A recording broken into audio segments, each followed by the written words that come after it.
High বাঙালি, তোমরা সবাই কেমন আছো? আশা করি অনেক অনেক ভালো ভালো আছো। আছো। আর তোমাদের সাথে আজকে কিন্তু একটা ভিডিও শেয়ার করব একদম। আর দুজনে দেখবো। আর ভিডিওটা কি সেটা বলে দে। তো গাইস, ভিডিও টাইটেলটি হলো বাংলাদেশে এক শহর, মানে এত সুন্দর এত পরিষ্কার কিভাবে, রাজশাহী। তো রাজশাহী ভিডিও অবশ্যই দেখেছি, কিন্তু রাত্রিবেলার দৃশ্য মানে একদম, দেখিনি। মানে সব সময় ভিডিও দেখা উচিত। ধরো দিনের বেলা দেখেছি, রাত্রে বেলা চেঞ্জ হতে পারে। একদম কি অবস্থা, কি সমস্ত কিছু ডিটেলসে তো জানতে হবে, তার জন্য ভিডিওটা স্কিপ করলে চলবে না। একদম। আর রাজশাহী ভিডিও আমি সামথিং 1 বছর আগে দেখেছিলাম। হ্যাঁ, বেশ আর ভালো এখন পরিষ্কার ছিল। রাত্রিবেলার দৃশ্য অবশ্যই দেখা যাক যে কেমন দেখতে হয়েছে রাজশাহী একদম এলাকা বা রাস্তাঘাটগুলো অবশ্যই দেখা দরকার। আর রাত্রিবেলার দৃশ্য কিন্তু সম্পূর্ণ অসাধারণ। আলাদা এবং ভিন্ন ধরনের হয়, এবং চিন্তা ভাবনাও অনেক ভিন্ন। একদম। তো রাজশাহী থেকে যারা দেখছো অবশ্যই কমেন্টে জানাও, এবং বাংলাদেশ থেকে তো অবশ্যই। তো চলো গাইস, মেইন ভিডিও তোমার ডিসক্রিপশন বক্সে পেয়ে যাবে, ওখান থেকে তোমরা চেক আউট করতে পারো। আর দ্বিতীয়ত, চ্যানেল যদি নিয়ে হতো প্লিজ সাবস্ক্রাইব করে পাশে থাকা বেল আইকনটি অল করে দিও নিত্য নতুন ভিডিও আপডেট পাওয়ার জন্য। তো চলো গাইস, আজকে ভিডিওটি শুরু করা যাক। আমি শুনেছি অনেক এই শহরের ব্যাপারে, কিন্তু এতটা Wow. সুন্দর একটা শহর হবে এই সেটা আমি লাইটিংটা কখনো কিন্তু কল্পনা আমাকে করিনি। মুগ্ধ এখানে করে দেখুন, সবসময়। এখন রাত প্রায় 11:30। তো মহিলারা কিন্তু ঘুরছেন, এখানে আছে ওখানে আছে। এই শহরটা ঘুরতে ঘুরতে আমি মানে মায়ায় পড়ে যাচ্ছি শহরে। মনে হচ্ছে যে শহর ছেড়ে না যাই। কত নাই সুন্দর যায়। এখানে। এটা আমাদের এইখানে শহর এত পরিষ্কার রাখার পিছনে কিন্তু এই দাদার অনেক কৃতিত্ব, তার জন্য দাদাকে একদম। ধন্যবাদ। একদম। দাদা, আমাদের রাজশাহী শহর এমনি কেমন লাগলো আপনার? অনেক অনেক জোশ একটা শহর। Wow, দারুণ। একদম। ইন্ট্রোতেই দেখলাম। Hello everyone, welcome back to my another vlog. This is Chandan and you are watching Vlogging Dunia. আমি এখন দাঁড়িয়ে আছি বাংলাদেশের উত্তরে রাজশাহী বিভাগের রাজশাহী শহরে। রাজশাহীতে। আর এখানে আসার উত্তরে কারণ তো বাংলাদেশে আপনারা বুঝেই রাজশাহী। গেছেন, এই শহরে মানুষ আসেন এই শহরের সৌন্দর্য দেখার জন্য। আর আমিও এসেছি, আমি দাদার বাড়িতে সৌন্দর্য আছি। দেখার জন্য। দাদার নাম হচ্ছে পীযূষ। দাদা পীযূষ কুমার ঘোষ। পীযূষ কুমার ঘোষ এমন একটা শহরে থাকে যে শহরটা বাংলাদেশের মধ্যে সব থেকে পরিষ্কার আমি পরিচ্ছন্ন শহর, বাংলাদেশের যে শহরে শহরটা থাকি। বাংলাদেশের মধ্যে হ্যাঁ। সব থেকে সুন্দর শহর। এই বাইকে করেই আমরা রাত্রের বেলা ঘুরতে বেরিয়েছি, এখন প্রায় 11টা। ব্লু গাড়ি দেখলাম না তো একটা? আপনাদেরকে শহরের সৌন্দর্যটা একটু হাঁটিয়ে হয়তো দেখাই, something তারপরে অন্য দাদার বাইকে করে জিজ্ঞেস আবার করছিল। ঘুরিয়ে আচ্ছা। দেখাবো পুরো শহরটা। যে ঢাকাতে দেখেছি লাখ লাখ রিক্সা, সেখানে কিন্তু হ্যাঁ। এখানে পায়ে চালানোর রিক্সা আমার চোখেই পড়ছে না। এখানে সব টোটো, যেগুলো আর কি ব্যাটারিতে চলে, এখানে অটো বলে। ব্যাটারিতে চলে। মানে আমি প্রথমবার এসে জাস্ট মানে চমকে গিয়েছিলাম। আমি শুনেছি অনেক এই শহরের ব্যাপারে, মানে কিন্তু ওখান এতটা থেকে সুন্দর এলাকা একটা পুরো শহর change, হবে সেটা একটা আমি কখনো শহরের কল্পনা মধ্যে। করিনি। এখানের যিনি মেয়র আছেন ওনাকে অবশ্যই ক্রেডিটটা তো দিতেই হবে, কারণ একদম। সবকিছু ওনার জন্য। কমপ্লিট করেছে। Wow. বেশ ভালো লাইটিং গুলো। এই যে যে লাইট, ঝাড়বাতি ঝাড়বাতি। হ্যাঁ ঝাড়বাতি গুলো যেগুলো বলে সত্যি খুব সুন্দর লাগে। দেখ চারিদিক থেকে লাইট। লাইটটা তেমন একটা বেশি না, নাকি কম না? রাস্তা তেমন একটা লাইট মানে লাইটটা এত সুন্দর লাগছে, কিন্তু অতটা বেশি আলো লাইট নেই। না। কিন্তু সবকিছু দেখা যাচ্ছে পরিষ্কার। এইবার বোঝা যাচ্ছে। এবারটা বোঝা যাচ্ছে। এখন বেশ ভালো লাগছিল টুনি লাইটের। ইয়েস। এদিকে এবার বাইপাস। তো বাইকে করে আমরা চলে এসেছি রাজশাহী শহরের 0 পয়েন্ট। তো আমার পিছনে একটা মসজিদ দেখুন, এটা হচ্ছে মসজিদ। মসজিদের নাম কি? হ্যাঁ, রাজশাহী বড় মসজিদ। বড় মসজিদ। হ্যাঁ হ্যাঁ, সাহেব বাজার বড় বস্তি। সাহেব বাজার। সাহেব সাহেব কাহেব কাহেব। সাহেব বাজার। সাহেব বাজার আচ্ছা, বড় বস্তি। সাহেব বাজার বড় মসজিদ। আচ্ছা, বুঝতেই এটা পারছি না, কতদিন রেগে আগে তৈরি যাচ্ছে। হয়েছে? বহুত আমাদের জন্মের আগে। জন্মের আগে। আচ্ছা, তো খুবই সুন্দর একটা মসজিদ আমাদের জমি বাকি। দেখতে পাচ্ছেন সামনে। রাত্রেবেলা জানি ক্যামেরা আর একটু খারাপ দেখাচ্ছে রাত্রেবেলা, বাট যতটা দেখাতে পারছি ততটাই অনেক সুন্দর একটা মসজিদ। সুন্দর। তো দাদা, এখান থেকে আমরা কোথায় যাচ্ছি? নিউ মার্কেটে সামনে যাচ্ছি রাজশাহী কলেজ, সিএনজি মোড়। রাজশাহী কলেজ। আচ্ছা, চলুন তাহলে। অবশ্যই যাও, আমরাও দেখতে পারবো তাহলে। দেখা যায় রাজশাহীটা রাত্রে রিভিউটা দেখা দরকার, কারণ একটা শহরের দিক থেকে রাত্রের সৌন্দর্য কিন্তু অনেকটা আলাদা বা ভিন্ন যে ইচ্ছে বলতে। সামনেও তো চলে দেখুন, আসছে। এখানে কিন্তু এদিকে পরিষ্কার করছে, দেখুন করছে। এখানে পরিষ্কার হয়ে যাচ্ছে সঙ্গে সঙ্গে। বা এটা কিন্তু তো এটা এই যে নোংরা আবর্জনা দেখতে পাচ্ছেন, দেখুন সবাই ঝাঁটা দিয়ে পরিষ্কার করছে। এটা নোংরা কিন্তু আবর্জনা বিরাট কিন্তু কিছুক্ষণের experience। মধ্যেই সব ক্লিয়ার হয়ে যাবে। সেই তো ব্যাপার। দেখুন সব স্তূপ অসাধারণ, করা আছে salute। নোংরা, এগুলোকে ঝাঁটা দিয়ে সব এক জায়গায় করছে। ময়লা ফেলা গাড়ি এসে হয়তো এগুলোকে তুলে নিয়ে চলে যাবে। দেখেছেন কত সুন্দরভাবে আকাশ প্রত্যেকটা দেয়ালে, মানে আপনি শহরের মধ্যে সেই নোংরা ভাব খুঁজে পাবেন না, পরিপাটিভাবে সাজানো। আর যেগুলো পড়ে আছে এগুলো রাতের মধ্যে সব ক্লিয়ার হয়ে যাবে। আর এটা কি দাদা? রাজশাহী কলেজ, স্থাপিত 1873 সালে। বাহ, 1873 মানে বুঝতে পারছো, 2 পুরুষের আগে।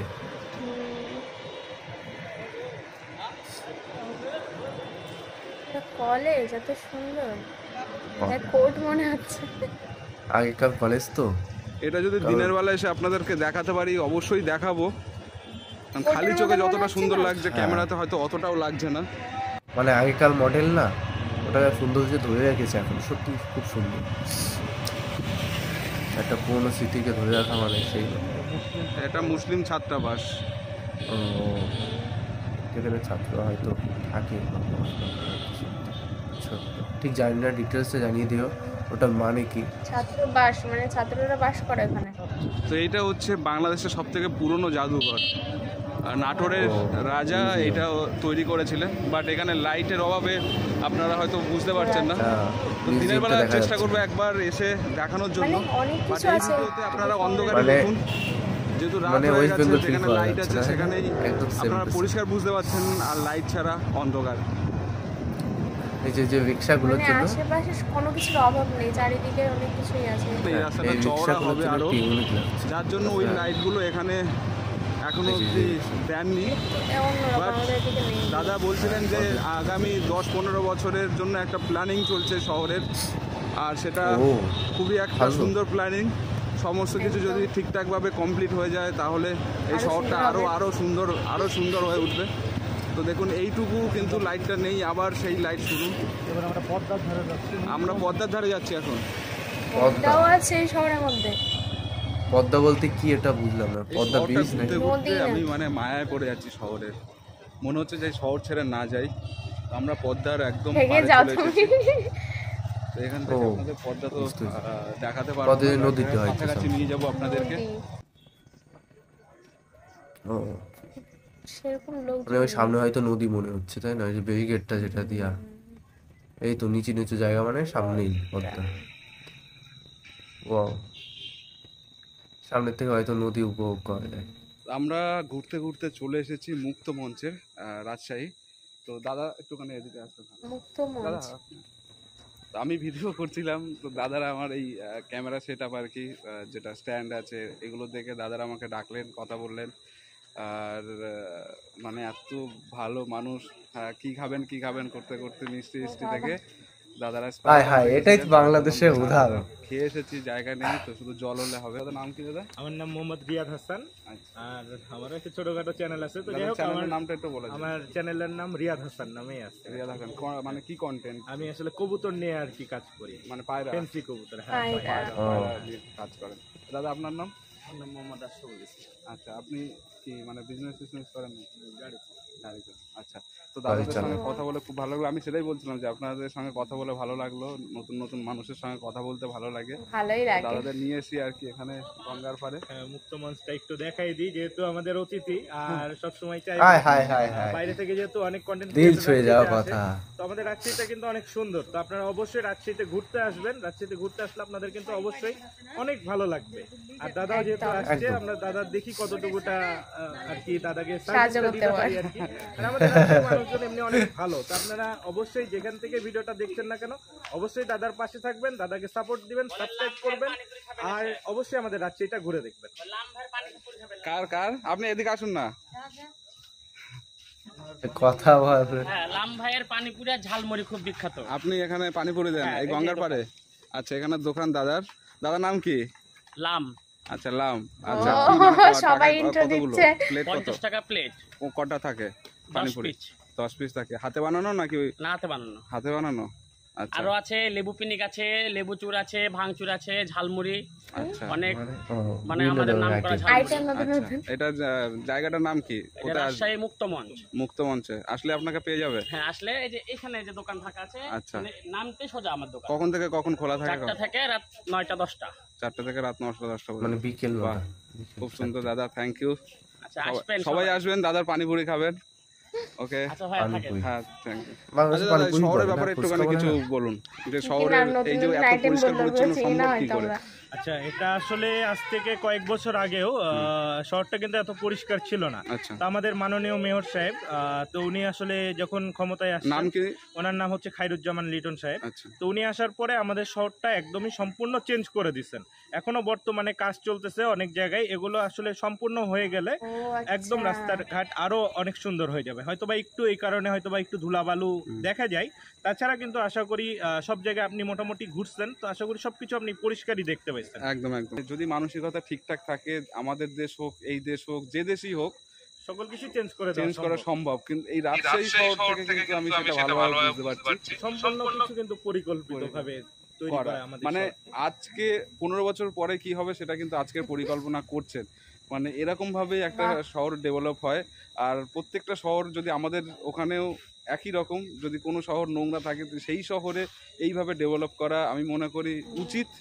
মানে অনেক সুন্দর একটা শহর। আপনারা খুব যদি সুন্দর। রাত্রেবেলা, দিনের বেলা হোক, রাত্রেবেলা হোক, রাত্রেবেলাটা আরো বেশি সুন্দর হয়। তো রাত্রেবেলাটা যদি আপনারা এসে একবার ঘোরেন রাজশাহীতে, তাহলে বুঝতে পারবেন। আর দাদাদের নিশ্চয়ই গর্ব হয় যে এই জি, জি, শহরটা নিয়ে যে অবশ্যই। আপনারা এখানে থাকেন। জি, এই যে দেখুন ঝাড়ু দিয়ে কিন্তু রাত্রে বেলায় 8টা থেকে, মানে সন্ধ্যার পর থেকে আর কি শুরু হয়ে যায়। হ্যাঁ, 8টার দিক থেকে একদম পরিষ্কার করে এটা আর কিছুক্ষণের মধ্যেই ময়লার গাড়ি এসে তুলে নিয়ে তুলে চলে নিয়ে যাবে। চলে যাবে। আসলে একটা জিনিস কি, আমরা যখন স্কুলে পড়তাম হুম, তখন কিন্তু এগুলো নিয়ে কেউ আসতো না। আচ্ছা, এগুলো নিয়ে কেউ আসতো না, একদম ফাঁকা পড়ে থাকতো চর হ্যাঁ, এরকম। কিন্তু কয়েকটা দিনের মানে কয়েক বছরের ব্যবধানে কিন্তু সবকিছু রাতারাতি চেঞ্জ হয়ে চেঞ্জ যায়। হয়ে গেছে। এই মুক্ত মঞ্চের চেঞ্জ বয়স কত? এরকম করেই হয় মঞ্চটা হঠাৎ করে না। আনুমানিক 10 বছরের মতো। মানে মেয়র আসার পরে মেয়র করেছে? আসার পরে উনি প্রথমে হাত দিছিল, হাত আচ্ছা। দেওয়ার পরে আবার উনি চেঞ্জ হয়েছিল, অন্য আচ্ছা, মেয়র আচ্ছা, আসছিল, আচ্ছা। তারপরে ওইটা এভাবেই পড়েছিল। আচ্ছা, পরে আবার পরবর্তীতে আবার লিটন সাহেব আসার পরে আচ্ছা। আবার সম্পূর্ণ সবকিছু চেঞ্জ বাহ। করেছে। ও আচ্ছা, আচ্ছা, আর ওই পাশেও আরো সুন্দর কিছু জায়গা আছে, তো আচ্ছা। ঘুরে ঘুরে আচ্ছা, দেখাবো। হ্যাঁ একটু। আর এই পাশে কিন্তু যে গঙ্গা আর কি, পদ্মা, আমরা পদ্মা বলি, পদ্মা। আপনারা গঙ্গা বলেন। হ্যাঁ। তো ওর পারে কি নাম ইন্ডিয়া change আছে করে বর্ডার? দেয়। হ্যাঁ, ওই পাশে ইন্ডিয়া। আমরা এই যে এখান থেকে লাইট দেখতে পাচ্ছি, ওই যে হলুদ কিছু লাইট আছে, হ্যাঁ, ওটা হচ্ছে মুর্শিদাবাদের হ্যাঁ, বর্ডার। দাদা যেটা আমাকে বললেন। লাইট আমরা একটু ক্লোজে গেলে হয়তো আচ্ছা, আচ্ছা, আচ্ছা। স্পষ্ট হ্যাঁ, দেখতে চল। পাবো। এখানে যিনি মেয়র আছেন ওনাকে অনেক ধন্যবাদ দিচ্ছি যে আপনি এই শহরটাকে এত সুন্দরভাবে একদম। গুছিয়েছেন, সাজিয়েছেন, যেটা দেখে খুব ভালো লাগলো। আচ্ছা, দাদার কাছে একটা আউট অফ কন্টেন্ট একটা প্রশ্ন ছিল দাদার কাছে। জি, জি। দাদা বিশ্বকাপ দেখছেন? হ্যাঁ, ক্রিকেট বিশ্বকাপ। হ্যাঁ, দেখা আচ্ছা, ফেভারিট টিম কোনটা বাংলাদেশের পরে? বাংলাদেশের উপরে অবশ্যই ভারত। ভারত। আর মানে কি মনে হয় ফাইনাল কে কে খেলতে পারে আর কি? আমার মন বলছে ভারত আর সাউথ আফ্রিকা খেলতে পারে আর কি সাউথ ফাইনাল, আফ্রিকা, আচ্ছা। সম্ভাবনা আর কি দেখছি। আচ্ছা, আচ্ছা। জি। তো আমিও খেলা দেখলে সেটা দেখে মনে বোঝা করি যে যাচ্ছে। ভারতের একটা চান্স আছে ফাইনালে যাওয়ার। জি, জি। বাট সেটা তবে হলো কেন না। আমার মনে বলছে যে ভারতই নেবে। আমার তো মনে সেটা বলছে না। কেন বলছি, আগের বারও সেম প্রত্যেকটা ম্যাচ জিতে এসে মুখের কথা বলে দিল। কোয়ার্টার ফাইনালে ফাইনালে হেরে গিয়েছে। একদম। তো আমার এটা মনে হয় যে ভারতকে একবার হারা উচিত হুম। এর মধ্যে, মানে সেমিফাইনালের আগে এটাও। একবার অবশ্যই হারা উচিত, না হলে ফাইনালে ফাইনাল গিয়ে অবধি আবার যাওয়া ফাইনালে যে একদম একটা যা থাকবে। কষ্টসাধ্য ব্যাপার। তো ডান দিকে হচ্ছে পদ্মা, আর তার ঠিক পার থেকেই এখন একটা হাঁটার রাস্তা। কত কিলোমিটার হবে এটা? এটা অনেক দূর আছে, কিলোমিটার টোটাল। Total 5-7 kilometre. হ্যাঁ। পিছনেও আছে দেখুন এখান থেকে। 5-7 আর একদম কিলোমিটার। সামনে, মানে আপনি এখান থেকে হেঁটে দৌড়ে সবকিছু করতে পারবেন। সকালে আসলে মর্নিং ওয়ার্কের জন্য মানুষজন এটা বেশি বেশি ব্যবহার করে। আইন শৃঙ্খলার একটা প্রশ্ন থেকে যায় যে শহর তো সুন্দর, কিন্তু এখানের আইন শৃঙ্খলার পরিস্থিতি কেমন? তো আপনাদেরকে মোটামুটি একটু দেখানোর চেষ্টা করি। এখানে দেখুন এখন রাত প্রায় 11:30। তো মহিলারা কিন্তু ঘুরছেন, এখানে আছে, ওখানে আছে। তো এটা দেখলেই বোঝা যায় যে এই শহরের আইন শৃঙ্খলা নিয়ে কোনো প্রশ্ন তোলা চলে বাহ, না। বেশ ভালো লাগলো কথাটা এখানে শুনে। কি তেমন কোনো ঘটনা ঘটে রাত্রেবেলা মেয়েদের নিয়ে? না, এরকম কোনো কিছু শোনা যায় না। আচ্ছা, মানে এরকম এটা হলে- সেফ না? এটা হ্যাঁ, হ্যাঁ, অবশ্যই সেফ। এটা তবে অবশ্যই মানে একটা জিনিস কি, যে যেমন এই যে চর আছে, রাত্রেবেলাতে চরে না যাওয়াটাই না ভালো। যাওয়াটা। তবে এটা সবসময় আর যেহেতু সেটা তো সব অন্ধকার। জায়গায়, হ্যাঁ। অন্ধকার জায়গায় একটু এড়িয়ে চলা ভালো। হ্যাঁ, হ্যাঁ। আর একটা এছাড়া উপরে ঘুরে বেড়ালে সমস্যা নাই কোনো। একটা শহর মানে সাজগোজ সবকিছু ঠিক আছে, কিন্তু সেখানের আইন শৃঙ্খলা যদি খারাপ হয় তাহলে সেই শহর কিন্তু অনেক বেশি বদনাম হয়। বাট এখানে আমি যেটা দেখলাম যে বেশ ভালো। মহিলারাও কিন্তু এখনো অবধি ওখানে ঘুরে বেড়াচ্ছেন, যেটা খুব দেখে ভালো লাগলো যে শহরের সৌন্দর্যের সঙ্গে সঙ্গে আইন শৃঙ্খলার সৌন্দর্য অনেক অনেক বেশি। তো গাইস ভিডিওটি দেখলাম, রাজশাহী কোনো তুলনা নেই। সত্যি মেয়র যেটা মানে চেঞ্জ যে কথাটি লাস্টে বললো যে ছেলেটা, যে মানে যেই লোকটা ভিডিও করছিল ব্লগটা, বললো যে শহরটা যতটাই সুন্দর হোক না কেন, তার আইন শৃঙ্খলা যদি ভালো না হয় সেই শহরটা কিন্তু একটা ভালো শহর বলা যায় না। তার একদম। সাথে সাথে কিন্তু জিনিসটা ক্লিয়ারও করে দিল যে সেখানে মানুষের কিন্তু আইন শৃঙ্খলাও ভালো, পরিষ্কার পরিচ্ছন্ন, সমস্ত কিছুই ভালো। আর সবার থেকে আমার যেটা ভালো লেগেছে মানে বিশ্ব সেরা লেগেছে সেটা হলো নারীদের সিকিউরিটি বা সুরক্ষা এই ব্যবস্থা। বললো 9টার পরে কোনো মেয়ে দেখা যায়নি, এই জিনিসটাই একটা বড় একটা ব্যাপার। না না, 11টা সামথিং তখন বাজে সময়টাই। মানে ওই টাইমে মেয়েরা অতটা অ্যালাউ থাকে না, তাই তো?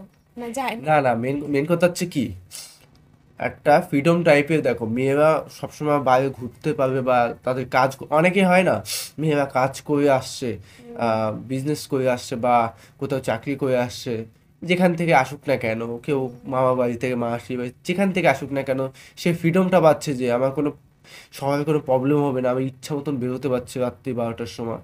এই জিনিসটা খুবই সুন্দর যেটা বললো, ঠিক আছে, ভিডিওর মধ্যে খুবই সুন্দর লাগে যে আচ্ছা। ফ্রিডমটা দিচ্ছে মেয়েদের যে হ্যাঁ তোমরা বাইরে কাজ করো, আসো, যখন ইচ্ছা তোমরা বেরো, মানে কথার কথা যেটা বলছে তাদের প্রবলেম না হয়। ফালতু ঘুরতে বেরিও না। সেটাই, ফালতু সে তো কেউ বেরোয় না, মেয়েরা তো বেরোয় না, মেয়েরা তো রাত্রিবেলা একটু ভয় পায় হালকা করে। তো একদম।